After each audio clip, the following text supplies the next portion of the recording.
desde el carro. Si no se me escucha, me avisan ya para hacer un pause y llego en 15 minutos a mi casa y hacemos, si no. Pero si me escuchan normal, vamos a avanzar así. Entonces, eh, bueno, en primer lugar, espero que les haya ido muy bien su parcial, chicos, a todos.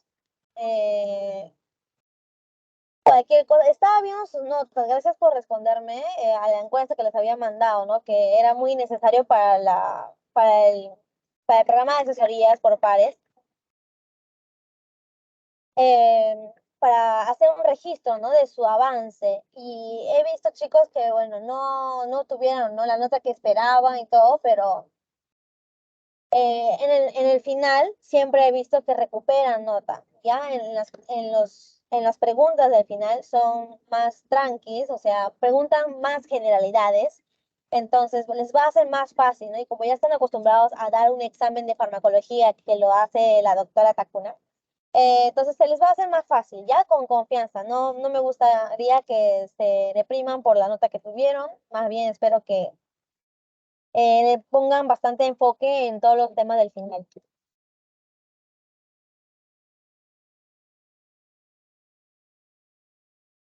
Eso, pero. ¿Está? Gracias, primo.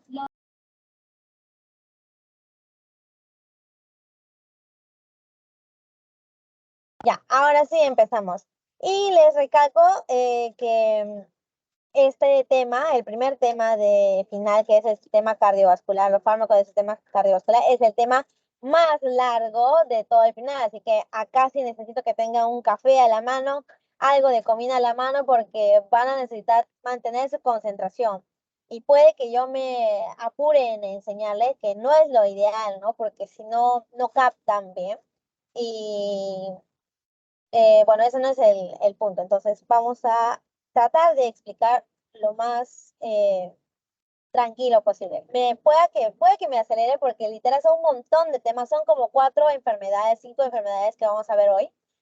De la primera enfermedad empezamos, chicos, con la hipertensión arterial. Ya voy a prender mi cámara porque es obligatorio en la asesoría prender cámara. Hola chicos, ¿qué tal? Buenas noches. Entonces, empezamos con el primer tema, que es la hipertensión arterial. Sabemos que la hipertensión arterial es un aumento de la presión arterial. Tienen que acordarse de las cifras, ¿ya chicos? Una presión arterial sistólica mayor a 140 milímetros de mercurio, bueno, por encima de los 139, y y, o aumento de la presión arterial diastólica mayor a 90 milímetros de mercurio, ¿verdad? Ah, mi puntero, ya. Entonces, así se define la presión arterial. Ojo que no es necesario que ambas presiones arteriales, sistólica y diastólica, estén elevadas. Basta que una de ellas esté elevada para que sea hipertensión arterial. Y la forma de diagnosticar también no es solo una toma, ¿verdad? O sea, tienen que hacerle varias tomas, mínimo 3 tomas de la presión arterial para diagnosticar que el paciente sufre, ¿no? De esta enfermedad. Entonces, bueno, tenemos acá las categorías, ¿no? De la presión arterial en el cuadro derecha. Vemos que la presión arterial normal, pues es de 80 a 120, sobre 60 a 80 lo normal. Si es bajo de esto, pues es una hipotensión arterial. Si es un poquito más de eso, de 120 a 139, se clasifica como una prehipertensión, ¿ya? Que no es una enfermedad en sí, pero es bueno tratar al paciente, ¿no? Para que no progrese a una hipertensión arterial como tal. Entonces tenemos grados de la hipertensión arterial de 140 a 159, una hipertensión arterial grado 1, mayor a 160, hipertensión grado 2, y pues ya hay una manifestación clínica que es la crisis hipertensiva, ¿no? Que ya viene a ser una emergencia médica, ¿ya? Una emergencia médica muy peligrosa en donde va a haber daño multiorgánico, ¿no? O sea, va a afectar al corazón, va a afectar al cerebro, va a afectar al hígado, al riñón, ¿no? Empieza a afectar a otros órganos, ¿no? Es una situación médica muy peligrosa. Y eso se da cuando hay una presión sistólica mayor a 180 o mayor a 110 de la diastólica, ¿ok? Otra cosa que quiero que se acuerden es por qué es que vamos a estudiar, ¿no?, estos fármacos de la presión arterial. La presión arterial como tal sabemos que no genera tantos síntomas, ¿verdad? No es que nos duela algo, no es que veamos algo, no es que vayamos a sentir algo, un cambio porque tienes hipertensión arterial. Pero el problema de esta patología, ¿no?, que es la hipertensión arterial, es que a largo plazo, cuando tú ya tienes muchos años esta hipertensión arterial, puede generar daño en ciertos órganos. Y a esos órganos que daña la hipertensión arterial lo llamamos como órganos diana de la hipertensión arterial, ¿ya? Que son tres, acuérdense: corazón, cerebro y riñón. Ya, chicos, ojo que la segunda causa más frecuente de la insuficiencia renal crónica es la hipertensión arterial. Acuérdense que la primera causa es la diabetes, ¿no?, la más frecuente causa de insuficiencia renal crónica. Entonces, segundo órgano, el corazón. Como pueden ver, cuando ya hay una hipertensión arterial, pueden ver la diferencia, ¿no?, de un corazón normal y un corazón con hipertensión. Es que empiezan a agrandarse, engrosarse las paredes de los ventrículos, como una reacción fisiológica, ¿no? Para compensar la presión excesiva que está en toda la circulación, sobre todo, ¿no?, en los vasos sanguíneos, en las arterias. Si hay aumento de la presión arterial, para compensar y para poder bombear la sangre hacia afuera, hacia la circulación, el corazón necesita agrandarse, forzarse más. Y ocurre esto, empieza a generar hipertrofia de los ventrículos o dilatación de los ventrículos, y esto conlleva a insuficiencia cardíaca. Ya, por eso es que nosotros tenemos que tratar lo antes posible el aumento de la presión arterial que ocurre en estos pacientes, ¿ya? Entonces, empezando a hablar sobre la fisiología de cómo se regula la presión arterial, sabemos de esta ecuación famosa, ¿no?, que todo el mundo ya lo ha visto, ¿no?, que la presión arterial está dado por el gasto cardíaco y la resistencia vascular periférica, ¿sí o no, chicos? Entonces, ya, la resistencia vascular periférica, ¿por qué está dado? Por el diámetro de los vasos sanguíneos, ¿ya? Como primer factor que modifica la resistencia vascular periférica. Si hace vasoconstricción, los vasos sanguíneos periféricos, hay una resistencia, ¿no?, aumentada, ¿no? Porque, o sea, el diámetro disminuye, la sangre pasa con mayor dificultad. Entonces, cuando aumenta la vasoconstricción, disminuye el diámetro de los vasos sanguíneos y lo que aumenta es la resistencia vascular periférica. ¿Ya, chicos? Y otro factor que aumenta la resistencia vascular periférica puede ser la viscosidad de la sangre, ¿no? Cuando ya hay mucho componente sólido de la sangre, cuando hay aumento del hematocrito, pues puede haber aumento de la resistencia vascular periférica. Lo otro es eso, ¿no?, el gasto cardíaco. El gasto cardíaco, ¿por qué factor está modificado? Por la frecuencia cardíaca y por el volumen sistólico. Y el volumen sistólico depende de la precarga, de la contractibilidad y de la postcarga. Ya vamos a explicar algo breve de uno por uno. Ya, la frecuencia cardíaca ya sabemos, ¿no? También podemos llamar como cronotropismo, ¿no?, de cada célula, ¿no?, la capacidad de contraerse por cada minuto del corazón. Luego, el volumen sistólico está dado por la precarga. La precarga es el llenado, ¿no?, el volumen de sangre que entra al ventrículo izquierdo, ¿no?, para poder inyectarlo. Esa es la precarga. La contractibilidad es la capacidad de cada cardiomiocito en contraerse, ¿ya? Luego, la postcarga. La postcarga es la resistencia que nos genera la aorta y nosotros tenemos que generar una mayor presión para poder hacer la eyección, ¿no?, del corazón hacia la aorta. Entonces, esa es la postcarga, la resistencia que nos da los vasos sanguíneos periféricos. Entonces, esta presión arterial tenemos dos mecanismos grandes para poder controlarlo, ¿no?, para poder subirlo. La primera reacción, que es el que está arriba, o el primer mecanismo fisiológico, ¿no?, para modificar la presión arterial, es los vasoreceptores y el sistema nervioso simpático, ¿ya? No sé si alguien me puede responder esta pregunta, chicos. ¿Quién es el que modifica la presión arterial? O bueno, el sistema simpático, ¿qué nos genera? ¿Aumento de la presión arterial o disminución de la presión arterial? ¿Aumento? Muy bien, Marcela, excelente. Excelente, chicas, chicos.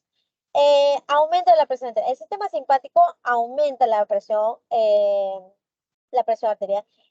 Otro sistema, ¿no? Que regula de forma más tardía, más lenta, es el sistema renina-angiotensina-aldosterona, ya que es eh, una regulación por una hormona, ¿no? Que es la renina. Entonces vamos a explicar uno por uno por qué. Porque es importante que sepan esta fisiología, este mecanismo, porque los fármacos que vamos a ver hoy tienen que ver con esta fisiología, ¿verdad? Entonces, a repasar la fisiología del sistema de hipertensión. Entonces, ¿cómo es que se modifica esta presión arterial? Por estos vasoreceptores. Ya acá está un esquema facilito que nos da su profesor. Me parece que todavía no lo ha cambiado, no he visto el PPT actualizado. ¿Qué pasa cuando hay una disminución de la presión arterial? Hay una descarga vasoreceptora, ¿ya? Se activan los vasoreceptores, que es lo que ahorita vamos a ver en la imagen. Estos vasoreceptores se van a activar, ¿no? Conduce esta información que ha disminuido la presión arterial al centro cardiovascular que está en el tronco cefálico, ¿verdad? Esto va a activar el sistema simpático. Como ustedes me han dicho, el sistema simpático es el que se encarga de aumentar la presión arterial. Aumenta el tono simpático y el tono simpático lo que hace es aumentar la frecuencia cardíaca.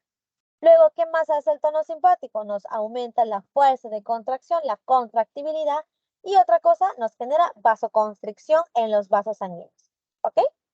Entonces, de forma esquemática, lo que nos hace es activar a estos vasoreceptores que están en dos lugares en nuestro organismo que capta el cambio de la presión arterial, ¿ya?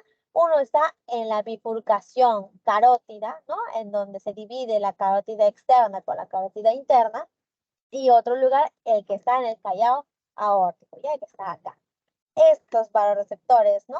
Captan el cambio de la hipertensión arterial, llevan la información a estos nervios que se conducen hasta el tronco cefálico, donde está el centro que regula la presión arterial. Como ha disminuido la presión arterial, va a activar el sistema simpático y va a mandar señales al corazón. ¿Al corazón para qué?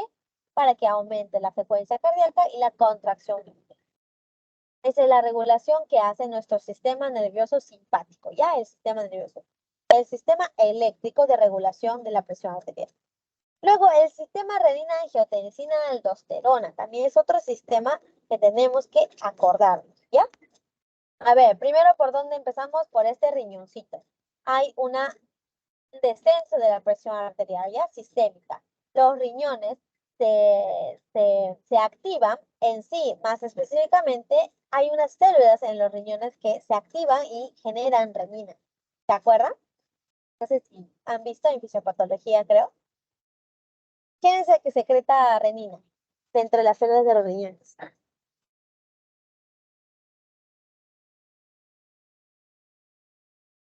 Chicos, chicas,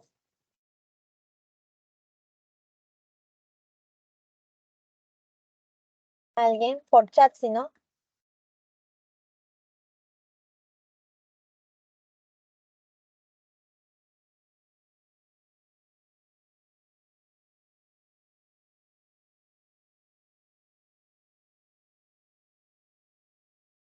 Ya, acuérdense o apúntenlo por ahí para que se acuerden. Las células yuxtaglomerulares que están en el riñón es el que secreta la renina. Ya, la renina es una hormona que en este caso va a funcionar como una enzima.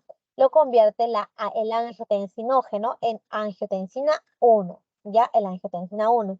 Este angiotensina 1 se va a convertir en angiotensina 2 gracias a la enzima convertidora de angiotensina, nuestro ecatión, ¿verdad? Y este AT2 es el producto final que nos va a hacer acción en dos órganos, en los vasos sanguíneos y en la glándula suprarrenal. Primerito, ¿qué hace en los vasos sanguíneos? En los vasos sanguíneos va a generar contracción muscular. Ya, si quieren, apunten en esta imagen o en su cuadernito, la renina se une a los receptores en los vasos sanguíneos y genera vasoconstricción. Entonces, eso genera aumento de la resistencia vascular periférica y aumento de la presión arterial, ¿no? Como consecuencia. Luego, en las glándulas suprarrenales, lo que ocasiona es secreción de aldosterona, ¿ya? Aldosterona. En este caso, esta aldosterona lo que va a actuar es en los túbulos renales, reteniendo sodio. Acá no dice retención salina. Lo que retiene va a ser el ion sodio en los túbulos renales. Entonces, el sodio, cuando se mueve de la luz del túbulo hacia la sangre, va a jalar agua. Ya jala agua. Entonces, lo que va a aumentar es la volemia, ¿no? La cantidad de agua que circula por nuestra sangre. Si hay aumento de volumen, aumenta la presión arterial. Ya, chicos, consecuencia, aumenta la presión arterial. Y acá tenemos un resumen de lo que hace y no hace la angiotensina 2. Ya, importantísimo, chicos, para que se aprendan esto. Muy importante. Primer punto, ¿no? El efecto al instante. Lo primero que va a hacer la angiotensina 2, ¿no? A corto tiempo va a ser vasoconstricción, como primera instancia. Luego va a aumentar la sensibilidad hacia la noradrenalina, o sea que los receptores, ¿no? De la noradrenalina se va a sensibilizar para captar mejor a la noradrenalina. Luego va a haber un aumento de la filtración glomerular y la consiguiente retención del líquido y elevación de la presión arterial. O sea, ¿qué va a hacer acá? Va a retener agua, ¿no? Un efecto a mediano plazo. Luego, ¿qué más? Estimula la secreción de aldosterona, ¿no? En las glándulas suprarrenales. Y esta aldosterona lo que va a hacer es reabsorber sodio y aumentar el volumen sanguíneo. ¿Ya? Efecto a mediano plazo. Luego hay un efecto importante que es lo que hemos hablado al inicio de la clase, que es el efecto a largo plazo. En este caso, el efecto a largo plazo ocurre en ciertos órganos, los cardiomiocitos y los vasos sanguíneos. ¿Qué hace acá? Proliferación celular, ¿ya? O sea que el angiotensina 2 se une a los receptores en el corazón, los vasos sanguíneos, aumenta la cantidad de células y lo que genera es cardiomegalia, ¿no? Habíamos visto la imagen de cómo se engrosaba el ventrículo izquierdo del corazón. Luego en los vasos sanguíneos también empiezan a aumentar cantidad de células, lo hace más rígido, lo hace más duro y hace que se distinga menos los vasos sanguíneos, ¿verdad? Entonces eso puede generar aterosclerosis en el futuro.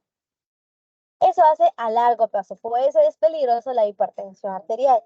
Entonces, esta angiotensina 2, acuérdense chicos, la angiotensina 2 se une a dos tipos de receptores.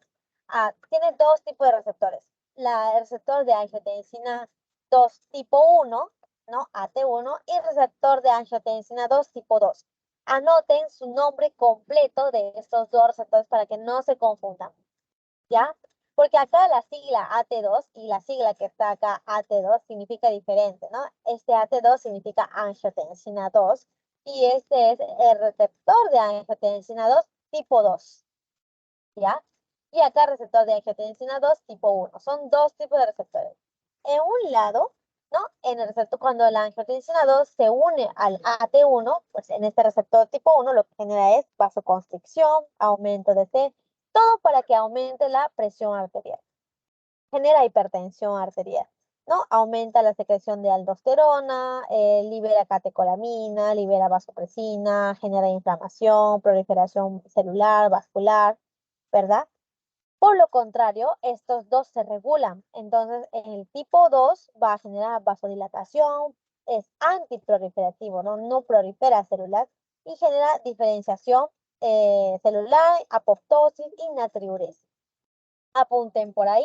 Natriuresis significa la secreción de sodio por la orina, ¿no? Si secretamos sodio por la orina, se secreta también bastante cantidad de agua y genera disminución de la volemia, por lo tanto, disminución de la presión arterial. Entonces, ahora sí, vamos a empezar a hablar sobre los tipos de fármacos que tenemos para tratar a esta enfermedad. Tenemos a estos 6 básicamente. Diuréticos, betabloqueadores, IECAS, ARA2 y antagonistas de calcio. Ya chicos, vamos a hablar de uno por uno porque es necesario. Cualquiera les puede venir en su examen. Tratamiento para la hipertensión arterial. Primero, vamos a clasificarlo en dos grandes grupos.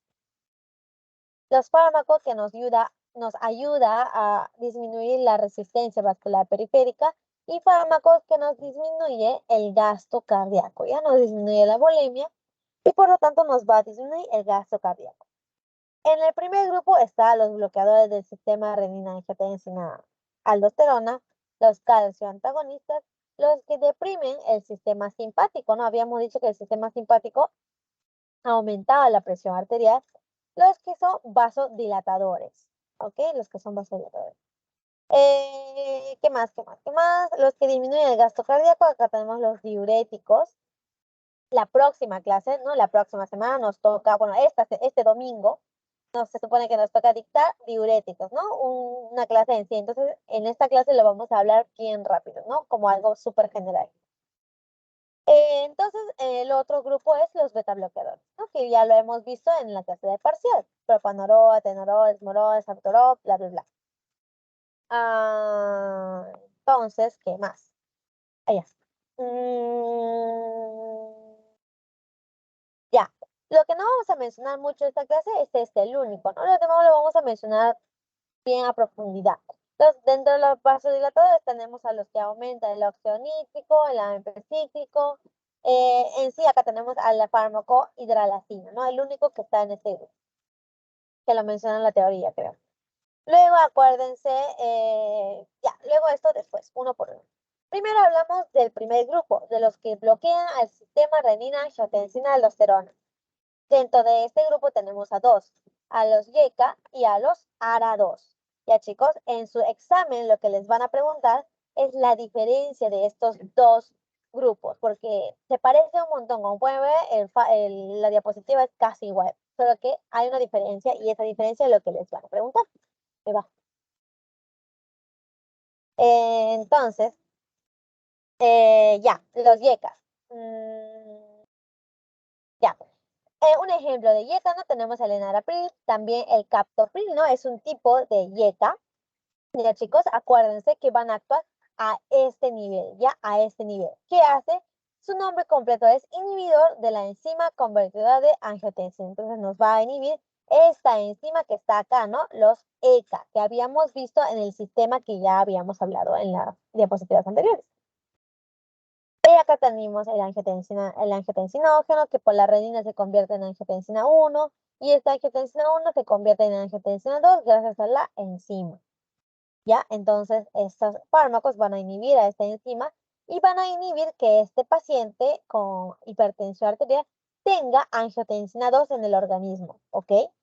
Inhibiendo a esta enzima. Entonces, vamos a dar un break. Van a estar leyendo este PPT mientras yo me voy a mi casa porque ya llegué. Denme 5 minutos, chicos, y voy a volver a entrar. No se vayan, ¿ya? Un ratito.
Volví, chicos, disculpen la interrupción.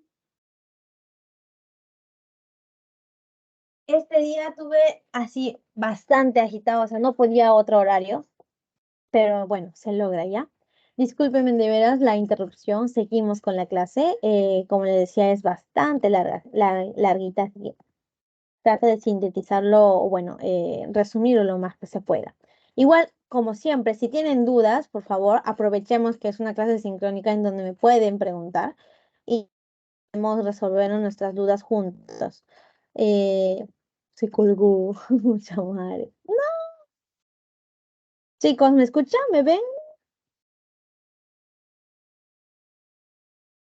Sí, pero hace rato se escucha entrecortado. Sí, Sí, se escucha, yo lo escucho bien. se colgó. Lloro. Cha madre, se cuelga mi máquina. Ni siquiera puedo mover PPT. A ver, ¿qué hago? ¿Qué hago? ¿Qué hago? ¿Qué hago?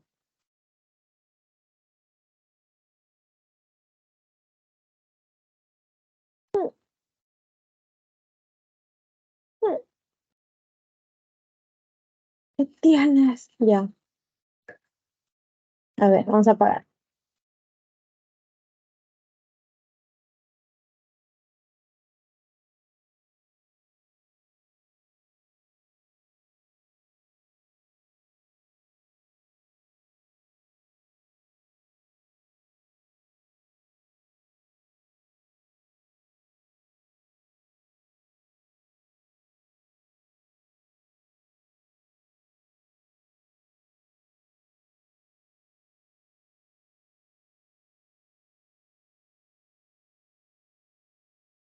Ah, ahora sí se logró. Tenía que apagar un toque mi máquina. Entonces, seguíamos, ¿no? Con los enalapril y captopril, que son los ejemplos de este grupo de fármacos, los IECAS, ¿ya chicos? Entonces vamos a ver, su farmacocinética fue pregunta de examen anteriormente. Eh, Ay, no. Su biodisponibilidad es el 60%, la concentración máxima llega en 1 hora más o menos, ¿no? Su metabolito es un tipo de metabolito, es el naraprirato. La distribución, ¿no? Es bastante rápida, su metabolismo es bastante rápida, su vida media solo llega en 1 hora y media, ¿no? Y eso, 1.3 horas, o sea, es relativamente rápido. Y acá lo que nos interesa es la farmacodinamia, ¿no? Pero esta parte resaltada fue pregunta de examen, ¿ya chicos? Entonces, para el tratamiento de la insuficiencia cardíaca y la hipertensión. Los YECA reducen los niveles de angiotensina 2 y aumentan los niveles de bradicinina, ya que es un potente dilatador. Otro punto a favor de los YECAs. Esta bradicinina es un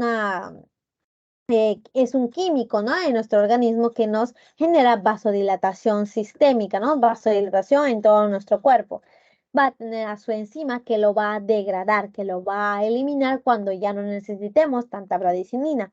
Pero ¿cómo se llama esto? Allá. Y acá este YECA, este inhibidor de la enzima convertidora de angiotensina, tiene capacidad para inhibir a esta enzima que degradaba la bradicinina. Entonces va a haber más bradicinina circulando por ahí y la bradicinina es un vasodilatador. Entonces nos aumenta la actividad de vasodilatación, nos disminuye la resistencia vascular periférica y nos genera disminución de la presión arterial. ¿Ya, chicos? Ese es un punto a favor del YECA, que es diferente a los ARA2, ¿ya? Los ARA2 no tienen esta cosa.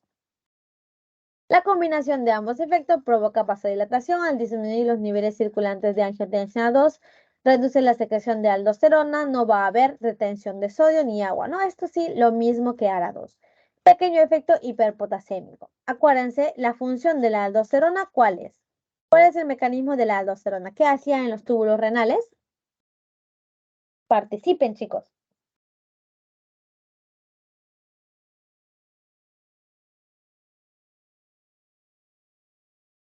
¿Sí? La absorción de sodio. Muy bien, la absorción de sodio. Y qué más hace?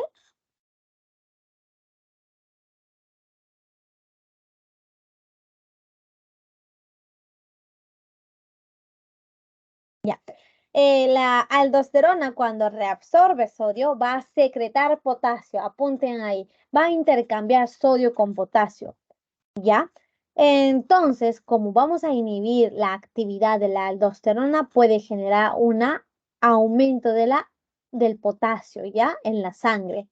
O sea que la aldosterona, su actividad era botar potasio por la orina, pero como no hay aldosterona cuando tomamos yeca, puede retenerse potasio en la sangre, ¿ya? Eso es lo que pasa. Luego, ¿qué más? Hay un efecto adverso muy conocido por los yecas que es la tos seca. Ya la tos seca, que caracteriza a estos yecas. En el ARA2 no hay, ¿no? Una diferencia con el ARA2 y que ocurre en el 10% de las personas. ¿Qué más? Puede ocurrir hiperpotasemia y, ojo, no se administra en embarazadas. Ya, chicos, no es un fármaco para las embarazadas. Apunten eso porque es pregunta siempre en el final pregunta más, ¿no? Sobre si se puede añadir a pacientes embarazadas o no, etcétera. ¿Qué más? Esto también es muy importante. Enlentece en la progresión de nefropatía diabética y regresión de la hipertrofia ventricular izquierda. O sea, ¿no? Em, Habíamos dicho, ¿no? Que hay pacientes diabéticos, ¿no? Que generan insuficiencia renal crónica, ¿no? A estos pacientes, pues se le da como primera elección YECA si tiene hipertensión arterial. Tiene diabetes, tiene nefropatía diabética y tiene hipertensión arterial, le das YECA, ¿ya? Porque ellos hacen que disminuya, ¿no? Esta progresión de la nefropatía, del daño al riñón causa de la diabetes. ¿Qué más? Regresa la hipertrofia ventricular. Habíamos dicho que uno de los efectos de la hipertensión arterial era engrosamiento de los ventrículos, ¿verdad? Estos YECAs van a revertir estos efectos, van a tratar de que no haya hipertrofia ventricular. A comparación, los ARA2, ojo, van a actuar a este nivel, ¿no? A este nivel abajo en el receptor. El nombre completo de ARA2 es antagonista de receptores de angiotensina 2. Tipo 1, ya vamos a antagonizar al receptor tipo 1, porque acuérdense que también existía estos receptores tipo 2. ¿Qué hacían los receptores tipo 2 del ARA, de la angiotensina 2?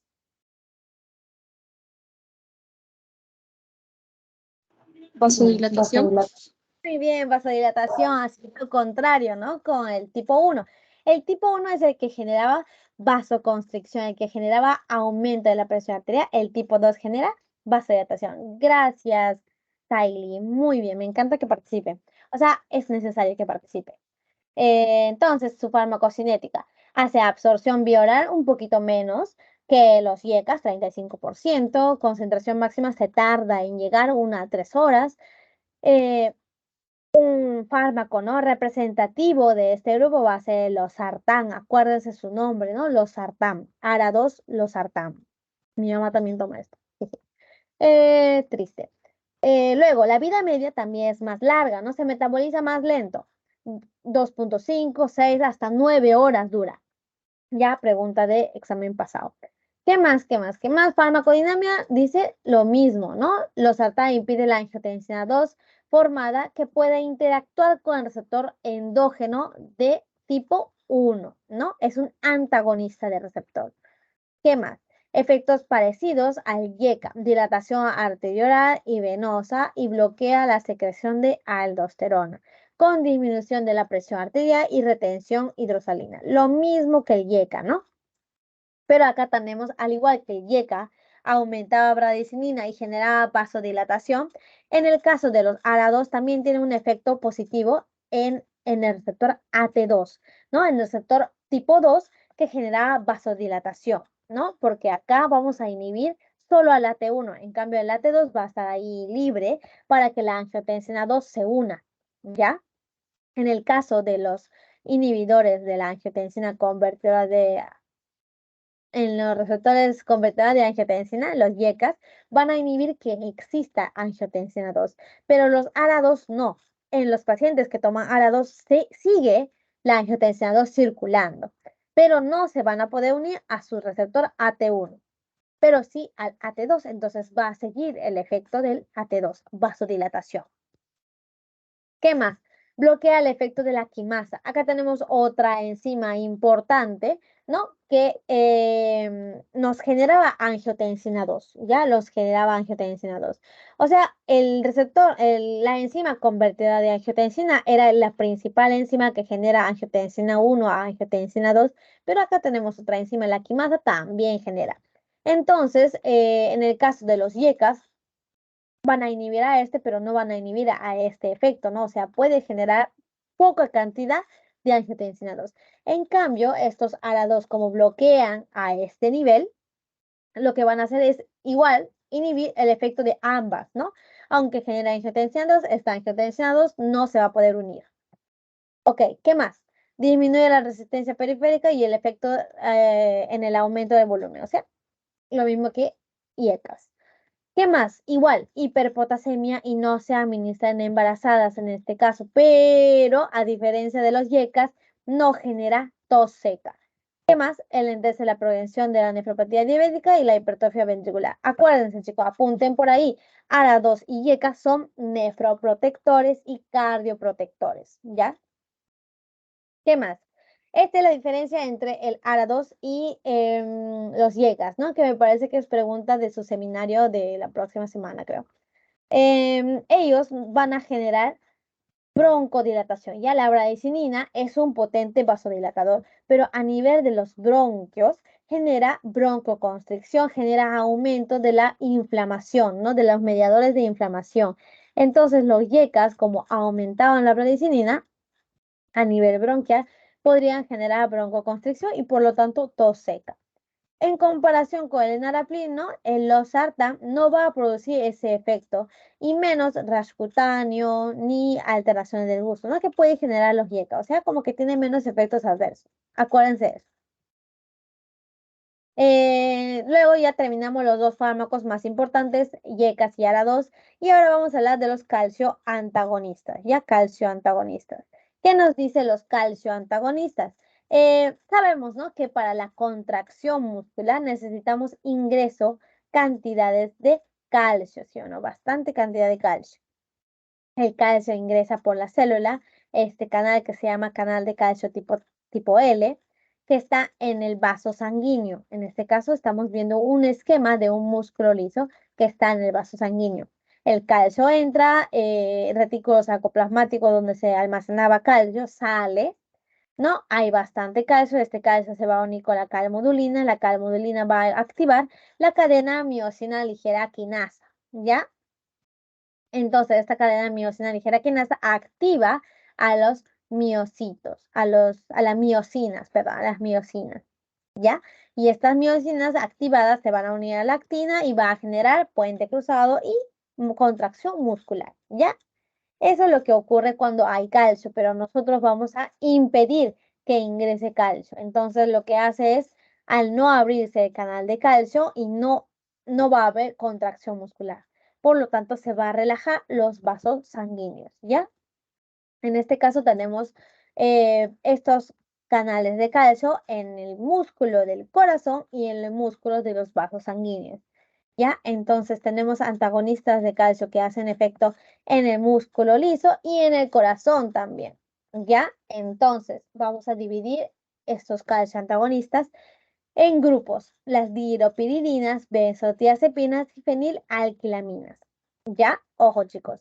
Las dihidropiridinas es uno de sus ejemplos, es la nifedipina. Acuérdense de su nombre que es bastante preguntado.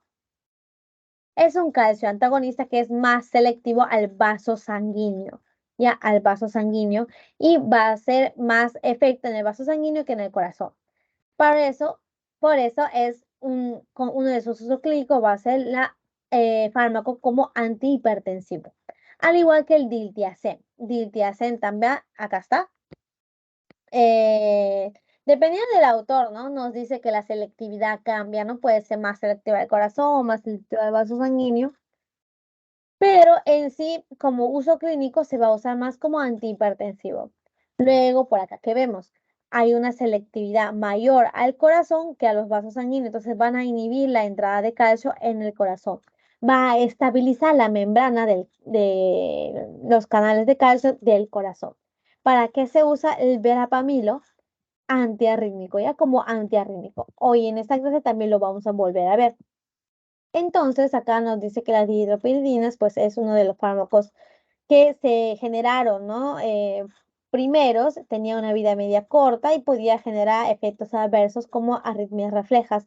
Pero las benzodiazepinas, que son los calcio antagonistas, que se generaron luego, ¿no? Más nuevo, van a ser, va a tener una vida media larga y va a tener pocos reflejos simpáticos, o sea, efectos adversos disminuidos. Como efecto adverso en general de los calcio antagonistas puede generar spam coronario, ¿no? Es una contracción breve, chiquita de los vasos sanguíneos, del cerebro, puede generar enfermedades isquémicas, ¿no? Por culpa de eso.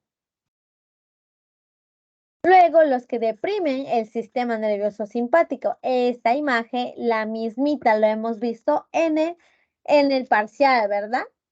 ¿Sí o no, chicos? ¿Se acuerdan? Entonces, ¿no? Los antagonistas alfa 1 selectivo. Primera elección, la prazosina.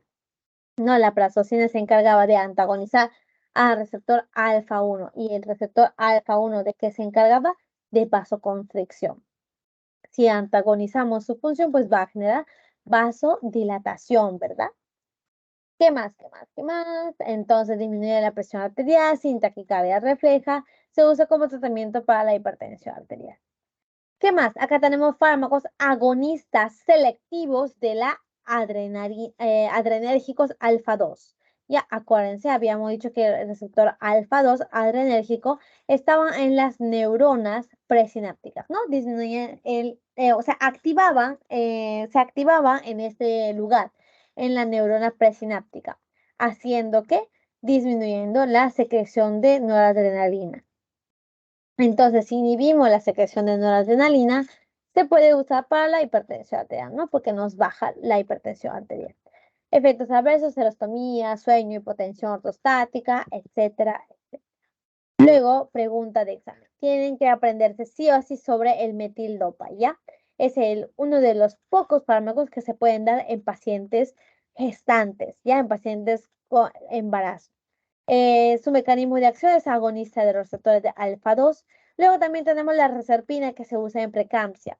Esta reserpina, pues su mecanismo de acción es unirse, ¿no? A las vesículas que estaban en la neurona presináptica y inhibe a que se libere, lo destruye totalmente para que no haya neurotransmisor que se libere y active los receptores adrenérgicos, ¿ya? La reserpina. Ambos se pueden dar embarazadas. Ah, ya, para embarazadas. Entonces, ahora vamos a hablar de los diuréticos. Los diuréticos se encargan de disminuir la volemia, ¿no? Disminuir la volemia.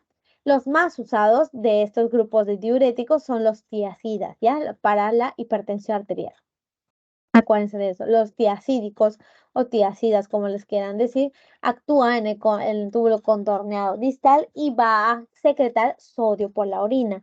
Si se secreta sodio por la orina, ¿qué genera? Secreción de agua, ¿ya? El sodio siempre jala al agua. Entonces orinamos mucho. Entonces, esos son los diuréticos. Disminuimos la volemia, disminuye el gasto cardíaco. Efectos adversos, enfermedades isquémicas, etc. Beta bloqueadores. Sabemos que los beta bloqueadores teníamos tipos, ¿no? De beta bloqueadores, los selectivos, los no selectivos. Los beta bloqueadores vamos a bloquear, ¿no? Al sistema simpático. El beta 1 se encontraba en el corazón, el beta 2 se encontraba en los vasos sanguíneos. Entonces, acá vamos a bloquear a este receptor, ese que queremos bloquear, ¿no? El disminución del gasto cardíaco. ¿Quién vamos a usar? El propanolol, ¿no? Como primera elección. El propanolol porque es un fármaco barato, bueno, bonito y barato. Se usa bastante en los hospitales MINSA, ¿ya? Propanolol como primera elección.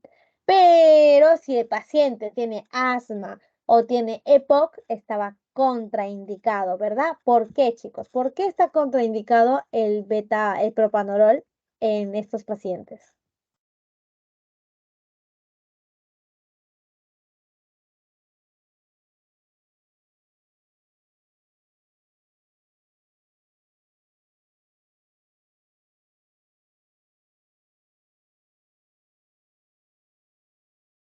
Porque genera broncoconstricción. ¿Ya? ¿Por qué genera broncoconstricción? Diana, gracias por responder. ¿Por qué genera broncoconstricción?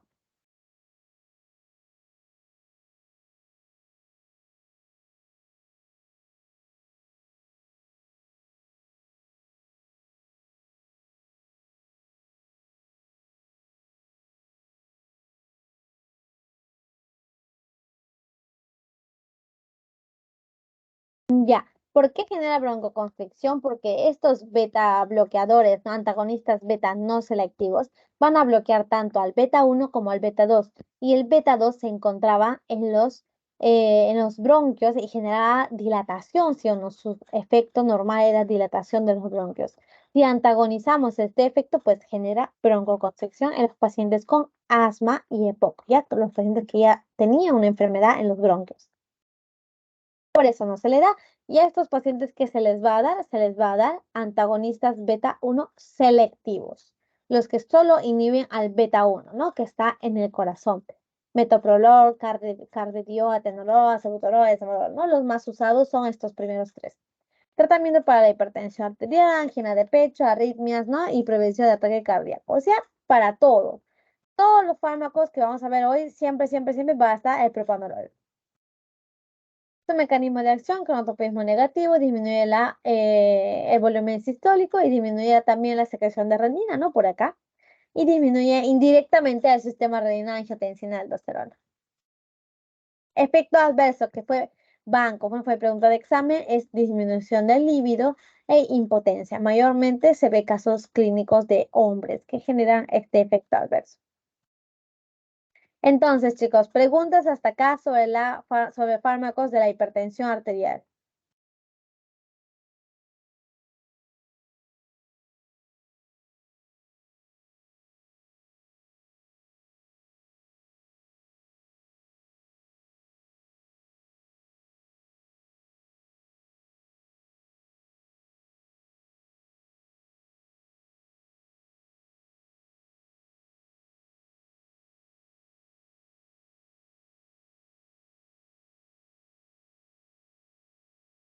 ¿Qué tal, chicos?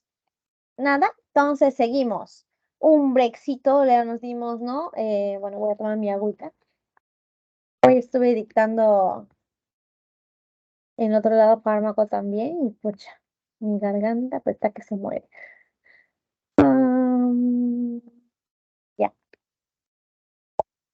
Hola, una pregunta. Dime. Sí, explicaste en la parte de los IECAS, explicaste sobre los efectos adversos que enlentecen la nefropatía diabética y producen regresión en la hipertrofia ventricular izquierda. Y dijiste algo más, creo. No recuerdo qué más dijiste, pero fue como una secuencia que al final llegó a eso. Claro, este no es un efecto adverso, que enlentezcan la progresión de la nefropatía diabética y que generen regresión de la hipertrofia ventricular izquierda son cosas buenas, ¿ya? Eviten que el daño de la diabetes siga generando más daño en el riñón, ¿ya? Entonces, este verdecito es el efecto adverso. Este es algo bueno de los YECAs y los ARA2. Acuérdense, YECA y ARA2 son nefroprotectores y cardioprotectores. Eso creo que lo dije. ¿A eso te referías, Ivone?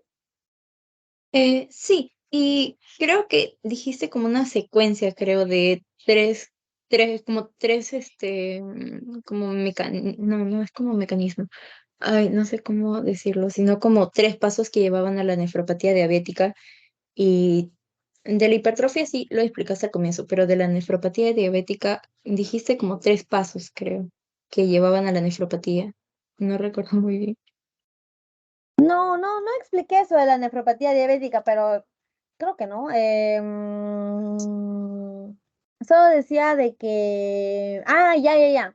Lo que había dicho en este sitio es que cuando tú tienes a un paciente, ¿no? Tipo, un caso clínico te pone en el examen, un paciente que tiene diabetes, tiene nefropatía diabética y tiene hipertensión arterial, ¿tú cómo vas a tratar esa hipertensión arterial? Con los IECAS, ¿ya? En primera elección, porque aparte de disminuir la presión arterial, te ayuda con esa afectación que tiene el paciente de su nefropatía diabética. Eso creo que. Sí, creo que era eso. Entonces, o sea, primero aplico IECA. ¿Y qué tiene que tener el paciente que al final no le puedo aplicar el IECA? Tos Y que seca, debería pasar al área 2. tos seca. Ah, la tos seca. Ya. Ujú. Muy Listo, bien. gracias. Gracias, Ivonne, por tu pregunta. Excelente. Entonces, eso genera, ¿no? Si hay tos seca, no se le da yeca y si le tienes que dar losartán, ¿no? Un ARA2. Muy bien, entonces esa es la primera enfermedad que vamos a ver. Luego vamos a ver un montón de propanolol. Primero que nada, están hartos de escuchar propanolol. Se le da para todo, literal. Entonces, arritmia, chicos. Vamos a ver el sistema de conducción del corazón.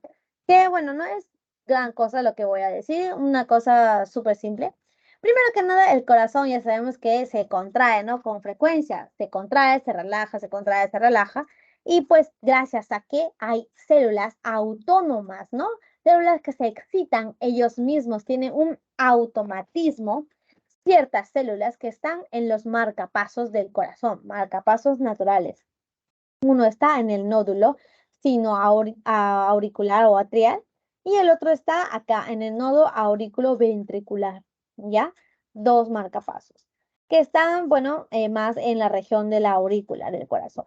Pero acá tenemos fibras que transmiten estos células, ¿no? Que tienen capacidad de transmitir la electricidad de este corazón para que se contraiga. Ya, la electricidad es necesaria para el corazón para que se contraiga. Tenemos a los haces internodales, ¿no? Que vienen por acá, las de Bachmann, que se va hasta la otra aurícula. ¿Qué más? ¿Qué más? Los haz de His, el red de Purkinje, ¿no? Que se va a todos los ventrículos. Y pues así el corazón se contrae de forma rítmica, ¿verdad? Acuérdense que la conducción, ¿no? de esta electricidad va de arriba a abajo y se va a todos los ventrículos. Un solo sentido. Entonces, ¿qué vamos a hablar acá? Vamos a hablar de las propiedades del corazón, ¿no? De cada célula que tiene el corazón. Tiene estas propiedades. Cronotropismo, ¿no? Que nos dicen sobre la frecuencia cardíaca, automatismo, ¿no? La capacidad de contraerse ellos mismos, ¿no? Que tienen las células del nodo sino auricular. Luego el dromotropismo, ¿no? La capacidad de conducir electricidad, ¿no? La conductibilidad. ¿Qué más? Entonces tenemos que saber sobre el potencial de acción de las células cardíacas. Acuérdense que tenemos dos tejidos en el organismo que nos dan la capacidad de transmitir eléctrica. Uno es el corazón, ¿no? El corazón, el músculo cardíaco, y el otro son los nervios, ¿no? El nervio es el que hace la función de transmitir información por electricidad.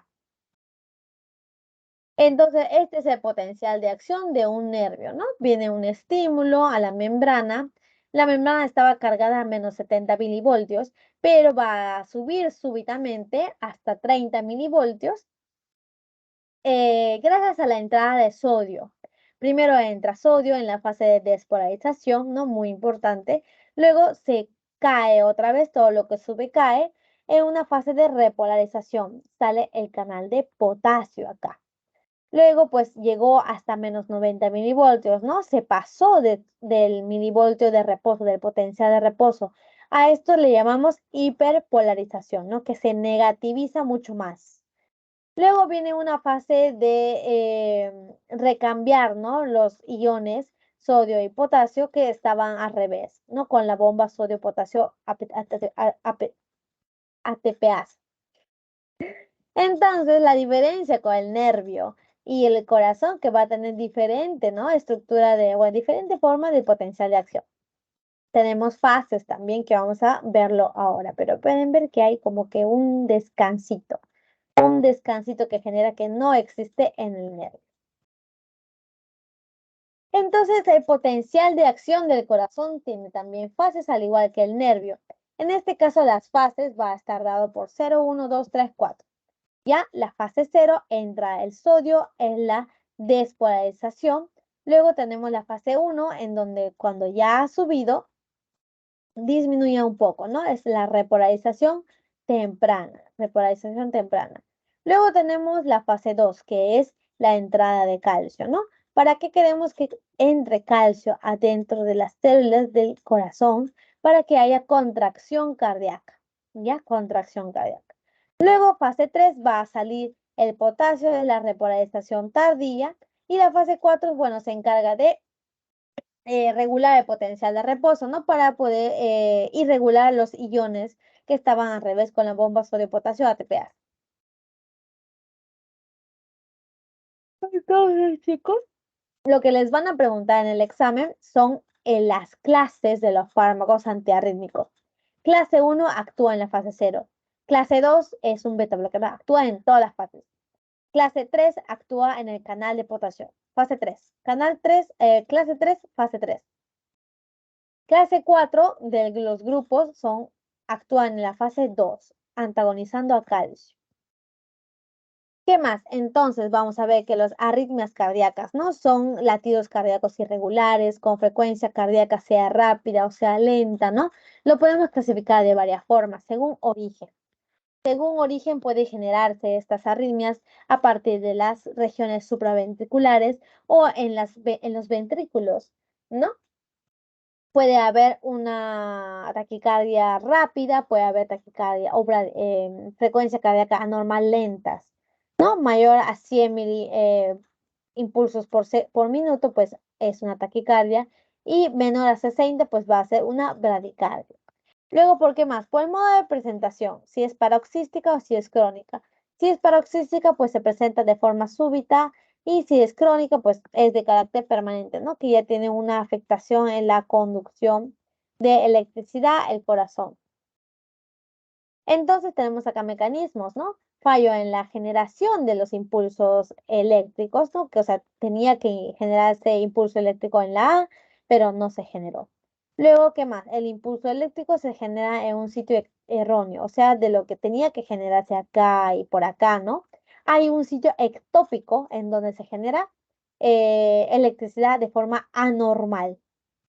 ¿Qué más?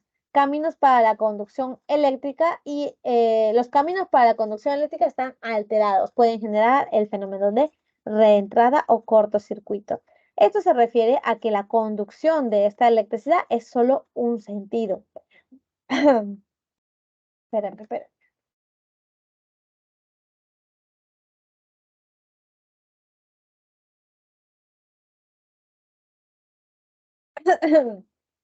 No, solo un sentido.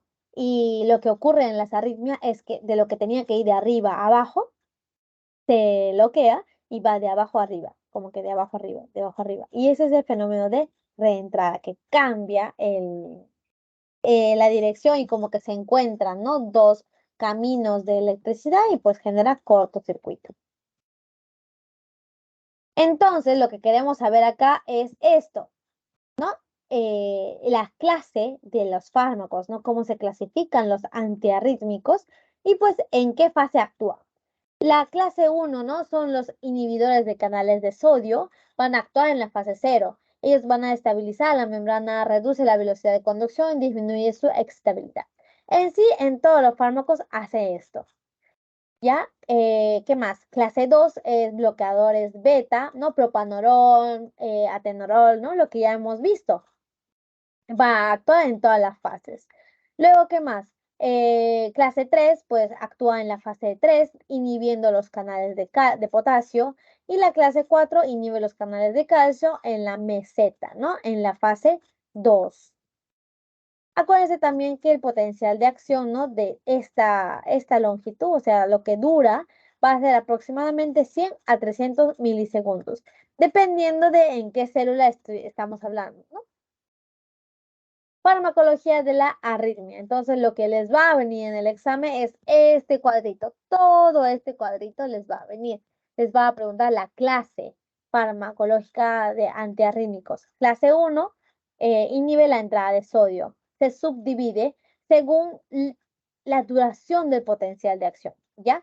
El antagonista, perdón, la clase 1A va a prolongar, alargan la duración del potencial de acción. O sea, de lo que tardaba, ¿no? 100 a 300 milisegundos, ahora tarda 400, 350, alarga ya el potencial de acción. Lo contrario, el subunidad 1B van a reducir la potencial de acción y los que están en el grupo 1C pues no cambian, ¿no? No cambia. Beta bloqueadores que van a bloquear al receptor beta 1 que está en el corazón y beta 2 que está en los vasos sanguíneos. Entonces, ¿qué hace? ¿Quiénes son? Los propanolol, metoprolol, atenolol. También les van a preguntar un ejemplo por ahí de uno de los fármacos, uno de los grupos. Acuérdense de la lidocaína, ¿no? Es parte del grupo 1B, es preguntado bastante y pues su función también puede ser usado como anestesia general, donde le van a inyectar, etcétera.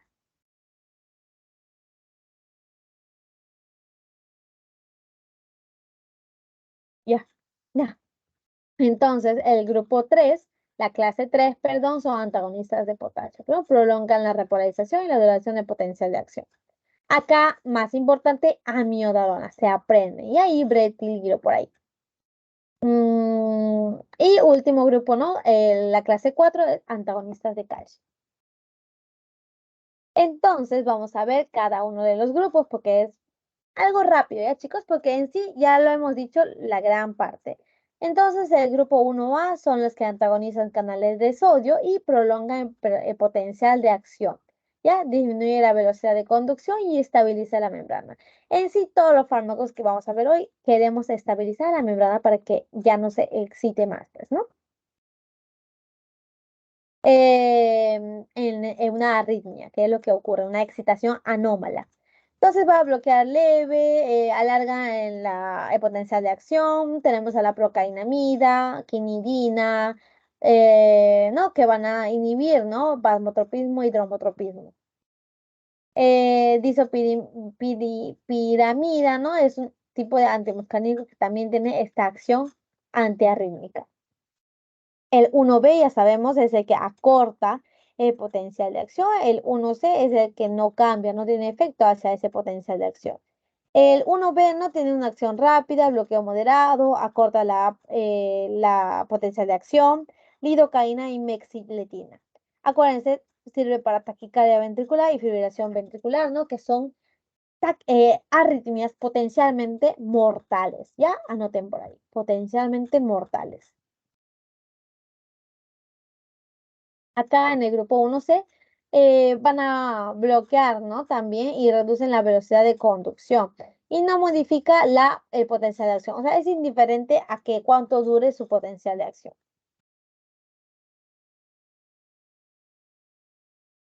Entonces, ¿qué más? En los de clase 2 habíamos dicho que está el propanolol, que es el no selectivo, beta 1, beta 2. No se da a pacientes asmáticos, a pacientes diabéticos. Esmolol, ¿no? Se une exclusivamente solo en el beta 1 y sirve para taquiarritmias supraventriculares. Acebutolol también se une solamente al beta 1 y estabiliza la membrana. Entonces, estos beta antagonistas beta, ¿qué va a hacer? Va a hacer inotropismo negativo, dromotropismo negativo, cronotropismo negativo, etc. Y pues, ¿qué más? Las arritmias ventriculares y supraventriculares, ¿no? Se puede tratar arritmias inducidas o exacerbadas por el sistema nervioso autónomo. Pues sí. ¿Qué más? En la clase 3 habíamos dicho que son antagonistas de potasio, ¿ya? Potasio. ¿Qué hace? La amiodarona, dronedarona, sotalol, ¿no? En el caso del sotalol va a tener un efecto mixto, ¿no? Beta bloqueadora, por ejemplo. El amiodarona es el más preguntado igual. Y acá tenemos una comparación, ¿no? Básica que nos diferencia entre amiodarona, uteridio y sotalol. En sí se pueden acordar de que hay un periodo refractario, ¿no? En el caso es un periodo en donde no va a poder generar una segunda excitación, ¿ya? Entonces, si prolongamos, ¿no? Esta vía en donde está, si prolongamos esto, vamos a estabilizar, ¿no? Un poquito más la membrana cardíaca. ¿Qué más? Clase 4, ¿no? Calcio, verapamilo, diltiazem, ya lo hemos visto, ¿no? Sirven para arritmias supraventriculares, efectos adversos, hipotensión, ¿no?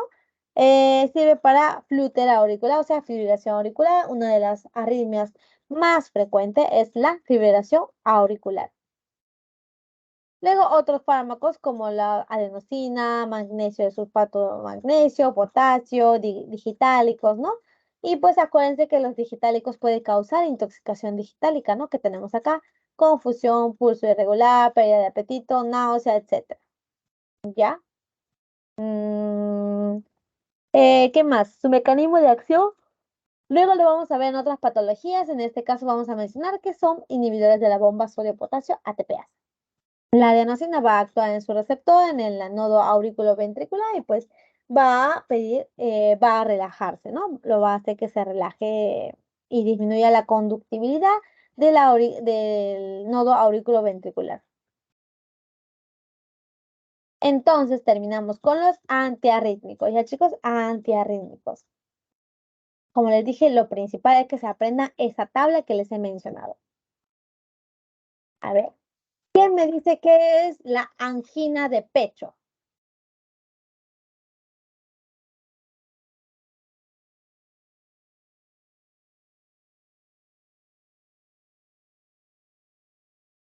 Chicas, chicos.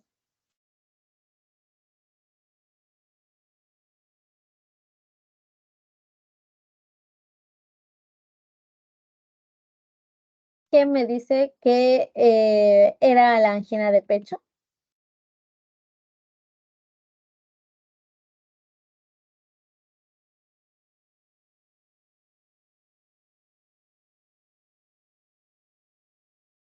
Ya, entonces la angina de pecho es un tipo de dolor, ¿ya? Es un síntoma la angina de pecho, es un dolor muy fuerte, muy opresivo, ¿no? De tipo opresivo en la región retroexterna, o sea, por el externo, ¿ya? ¿Y qué ocurre también? Una de las características es que se irradia, el dolor se irradia hacia la mandíbula o hacia el brazo, ¿ya? Esta angina de pecho, pues puede ocurrir por muchos tipos de mecanismos, ¿no? Que lo vamos a explicar ahorita. Puede ocurrir por una perfusión coronaria o también por un consumo excesivo de oxígeno en el miocardio. Este de abajito es el más fácil, ¿no? El de abajito, o sea, cuando hay angina de pecho es cuando has consumido o quieres consumir mucha energía. La frecuencia cardíaca aumentada, contractibilidad modificada y la tensión de la pared también puede aumentar, ¿no? En la fisiopatología de la angina de pecho. Por otro lado, todos estos son los que aumentan el consumo del miocardio, ¿no? El consumo de oxígeno del miocardio. Luego tenemos la perfusión coronaria, ¿no? Que está dado por la gradiente de la pulsión coronaria, duración de las diástoles y resistencia de las coronarias. ¿No? La gradiente de la perfusión coronaria, pues sacamos de la presión arterial media menos la presión de la aurícula izquierda. La duración de las diástoles es muy importante, chicos, porque en sí el corazón es el que se encarga de nutrir a todos los demás órganos, ¿no? Nos da oxígeno, nos da sangre a los demás órganos. Pero en la diástole, ese sí se encarga de administrarse oxígeno a sí mismo. A sí mismo. ¿Qué más? La resistencia coronaria, ¿no? Obviamente si hay resistencia a las coronarias, como acá, ¿no? Que está disminuidísimo la luz del vaso sanguíneo, pues obviamente va a haber isquemia, ¿no? Va a haber infarto agudo al miocardio. Luego, ¿qué más? Abordaje farmacológico de estos, ¿cómo se llama? Angina de pecho, ¿ya? Cuando puede haber un riesgo de una isquemia al corazón, ¿no? Hay una hipoxia al corazón. 2 puntos. Disminuye la demanda de oxígeno, o sea, disminuimos la cantidad de ejercicio que vamos a llevar, ¿no?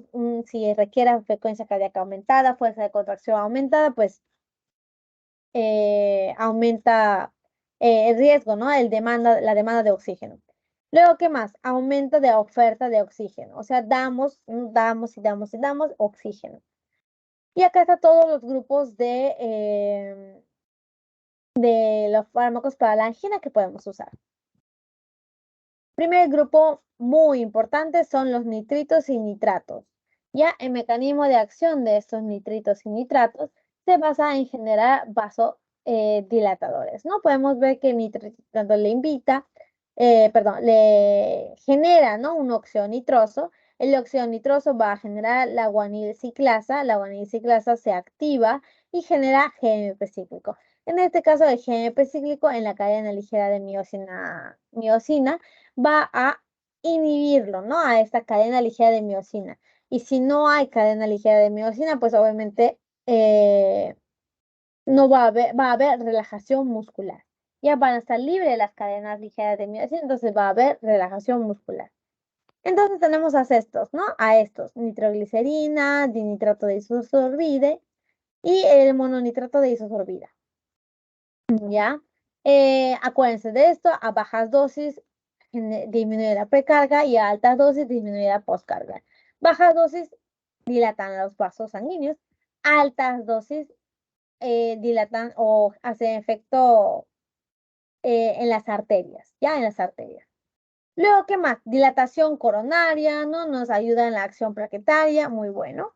Utilidad terapéutica para angina estable, inestable, de fuerza, o sea, todo tipo de angina.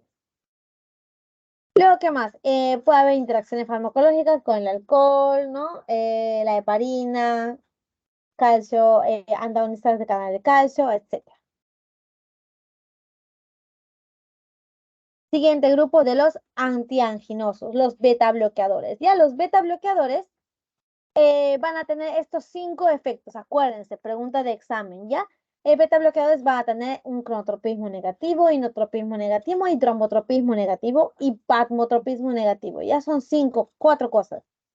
Acuérdense de eso. Ya. ¿Qué más? Teníamos de primera, segunda, tercera generación, según el uso, ¿no? De los receptores. Si un antianginoso, ¿no? Necesitamos que disminuya, ¿no? El consumo de oxígeno.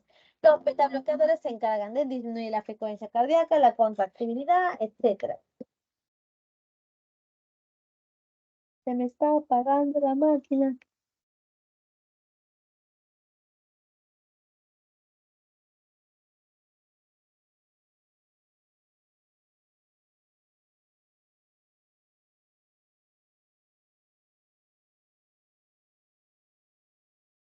Ya.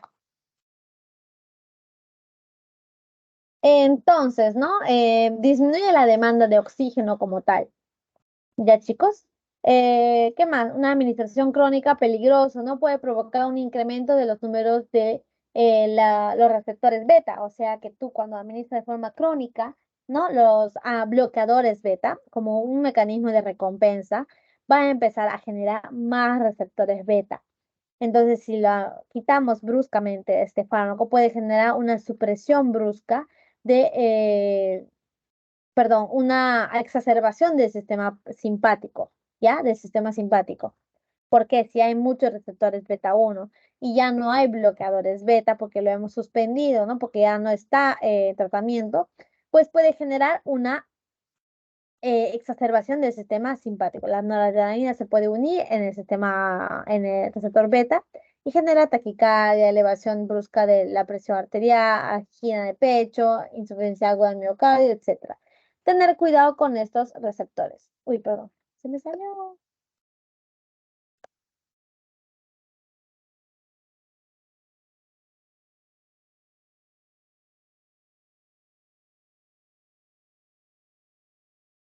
Ya. Entonces, ¿qué más? Calcio antagonistas también, ya sabemos, teníamos el diltiazem, verapamilo, ¿no? Ellos van a generar vasodilatación, es un antianginoso, antihipertensivo, antiarrítmico, antiatrogénico, genera patmotropismo, trombotropismo y inotropismo, ¿no? Más no va a generar cronotropismo negativo, ¿ya? Sabemos los grupos, ya lo hemos mencionado, lo pasamos. Este es un esquema de resumen que ya lo habíamos hablado, ¿no? Lo pueden darle un ojo luego. Y último, PPT, chicos, ya falta poco para terminar. último tema sobre los ionotrópicos. Ya chicos, los ionotrópicos o inotrópicos, perdón, ¿a qué tipo de pacientes se les va a dar? Se va a dar a pacientes con insuficiencia cardíaca, ya con pacientes que tienen fallo en el corazón, en la fuerza de contracción del corazón. O sea, los pacientes con insuficiencia cardíaca. Primero recordar de que la contracción, perdón, el bombeo del corazón es rítmico, ¿ya? Si se contrae va a tener una fase de relajación y si luego de relajarse va a contraerse de nuevo y va a ser todo rítmico, ¿verdad? Entonces, vamos a, primero, ¿no? En la fase de contracción, ¿qué va a ocurrir? Se va a abrir los canales de calcio, el calcio entra, ¿no? Va a activar al retículo sarcoplasmático que está en el músculo, va a liberar más calcio, va a activar, ¿no? A la cadena, perdón, acá lo que va a activar es a la troponina, ¿no? Va a activar a que la actina se une a la miocina, ¿no? En el corazón y pues va a generar contracción muscular. Por otro lado, en la fase de la relajación, ¿no? Ya no queremos más calcio, el calcio se puede reabsorber, ¿no? En el artículo endoplasmático o también irse afuera de la célula, ¿no? ¿Por qué estímulo? Por este estímulo, bomba sodio-potasio ATPase, ya muy importante. Esta bomba sodio-potasio ATPase lo que hacía era intercambiar sodio y potasio. Ingresaba potasio y salía sodio. Entonces, con este estímulo que salió el sodio fuera de la célula, el sodio ingresa por este intercambiador cambiando calcio. Entonces, este es el estímulo para que salga calcio que ya no estamos necesitando porque estamos en una fase de relajación. Y estos digitálicos lo que van a hacer su mecanismo de acción es en esta bomba sodio-potasio ATPasa. Inhibe esto, inhibe a que eh, salga sodio, inhibe a que ingrese sodio, inhibe a que salga calcio. ¿Ya?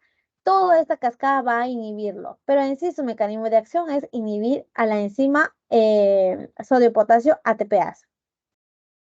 Ellos van a aumentar el sodio intracelular y disminuir la salida de calcio, ¿no? O sea, cuanto más calcio esté en la célula, más fuerza de contracción va a tener. Y eso es lo que queremos en pacientes que no pueden contraer bien el músculo cardíaco, ¿ya? Va a haber un atrapamiento de estos iones de calcio.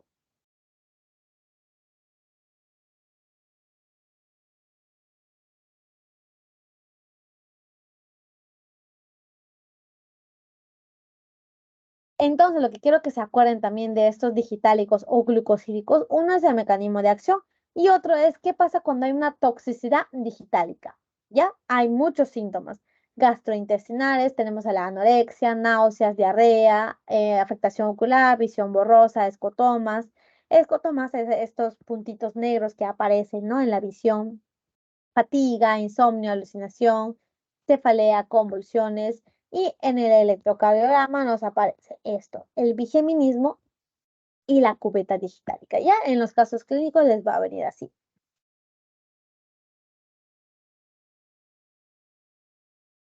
Entonces, chicos, en este caso vamos a dar agonistas adrenérgicos. Hace un ratito estábamos antagonizando, ¿no? A estos receptores beta 1, beta 2, pero ahora lo que queremos es exacerbar la función de estos receptores. ¿Quién tenemos acá? A la dobutamina, dopamina, adrenalina, noradrenalina, isoprotenerol, etc. Fármacos del sistema nervioso simpático, ¿sí o no? Que actúan en el receptor beta adrenérgico, ¿no? Esta cascada quiero que se la aprendan bien para la siguiente diapositiva que ya vamos a acabar. El receptor beta va a activar a su proteína G, ¿no? Porque es un receptor tipo metabotrópico.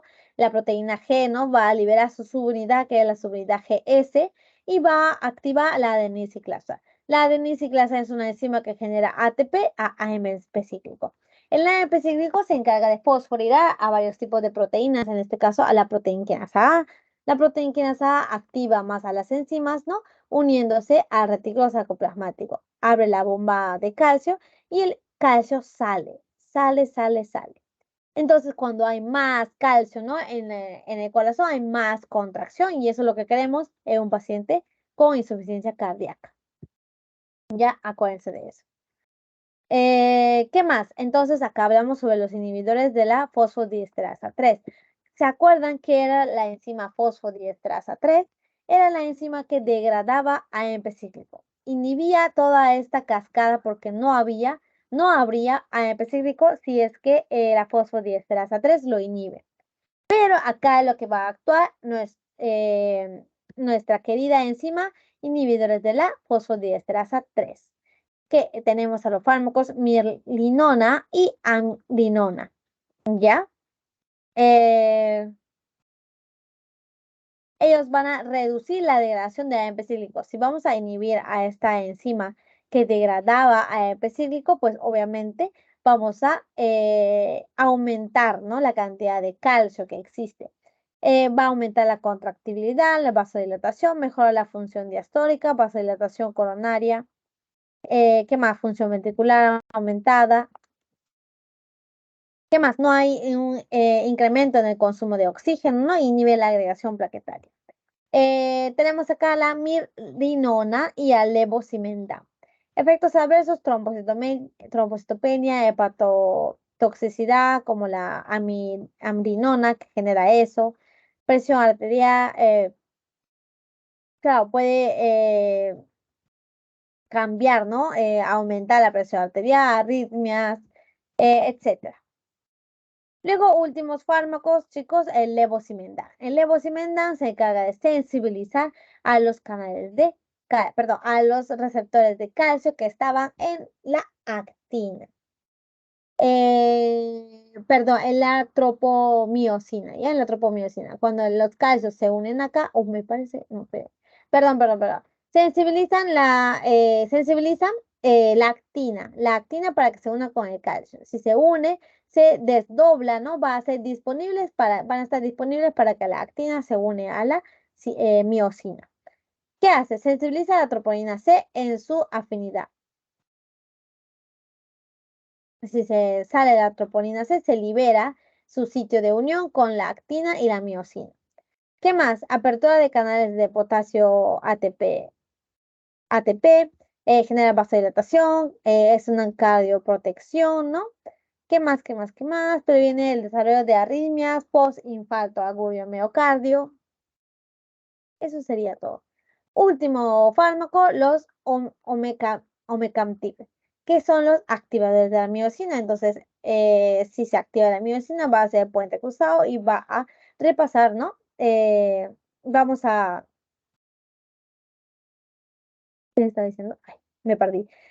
Omecamtiv, ya, si ya se activa la miosina, se une con la actina, va a ser puente cruzado y va a hacer contracción, ¿no?, muscular del corazón, que es lo que queremos en estos pacientes. Modular alostéricamente la miosina, favorece la intención entre la actina y la miosina, aumentando la fuerza contráctil. En este caso no altera el consumo de oxígeno ni los niveles de calcio. Y pues chicos, eso sería todo. Sé que eran muchos temas, mucha información. Pues vamos a acabar ya la grabación para que no se haga tan largo para subirlo en YouTube.